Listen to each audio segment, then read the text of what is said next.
మినువులు వేపుతున్నాను నేను. మీరు సున్నుండలు తినే ఉంటారు కదా, మినువులతో చేస్తారు సున్నుండలు. అంటే పల్లెటూళ్ళల్లో చేసే పద్ధతి అయితే మినువుల్ని చక్కగా ముందు కడిగి ఎండపోసేస్తారు. వాటిల్లో ఏమన్నా పుల్లలో పనికిరాని ఏమన్నా ఉంటే శుభ్రంగా ఏరేసుకుని జల్లిచ్చి సన్న మినువులు ఉంటే తీసేస్తారు. తర్వాత వాటిని పొయ్యి మీద మంగళం పెట్టి మంగళంలో కాసిని వేపుతారు. చాలా టైం పడుతుంది ఏకటాకి మినువులు అయితే. నేను ప్రతి సంవత్సరం పొయ్యి మీద వేపుతాను, కానీ ఈసారి అయితే గ్యాస్ మీద పెట్టా. కొంచెం ఒక సేరు మినువులు వేయిద్దామని ఇలా రెండిట్లో పెట్టాను.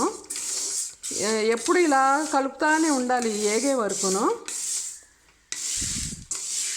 ప్రతి గింజకి సెగ తగిలితేనే మనకు లోపల వరకు ఏగుతుంది. అందుకోసం మనం ఇలా కలుపుతానే ఉండాలి. స్టవ్ మధ్యలో ఒకసారి మీడియం ఫ్లేమ్లో పెట్టాను, కానీ ఎక్కువ సిమ్లోనే పెట్టి కలుపుతున్నాను. ఒక 20 నిమిషాలన్నా పడుతుంది కనీసం ఒక వాయి ఏగాలంటే. ఎందుకంటే ఇలా కొంచెం మందంగా ఉన్నాయి కదా, మొత్తం కిందకి పైకి మొత్తం ఏగాలంటే స్టవ్ సిమ్లో పెట్టుకుని వేపడానికి ఒక 20 నిమిషాలన్నా పడుతుంది. ఈ సున్నుండలు అనేది మనకి మినువులు బాగా ఏగటం వల్లే టేస్ట్ పెరుగుతుంది. ఇప్పుడు ఇలా వేపిన మినువుల్ని వేడి మీదే కొంచెం నెయ్యి రాసేసి పక్కన పెట్టేస్తే చల్లారాక ఇసురుకుంటే కొంచెం 3 వంతులు పొట్టు ఊడిపోతుంది. వాటిని చెరుక్కుని డబ్బాలో పోసుకుంటే సంవత్సరం పొడుగుతా మనకి ఎప్పుడు కావాలంటే అప్పుడు మిక్సీ వేసుకుని సున్నుండలు చేసుకోవచ్చు.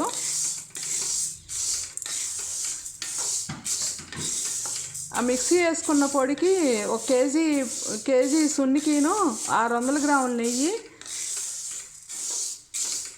ఒక 800 గ్రాముల బెల్లం పొడి వేసి చుట్టుకుంటే చాలా రుచిగా ఉంటాయి. తినేదాన్ని బట్టి కొంచెం యాలక్కాయ పొడి కూడా వేసుకోవచ్చు.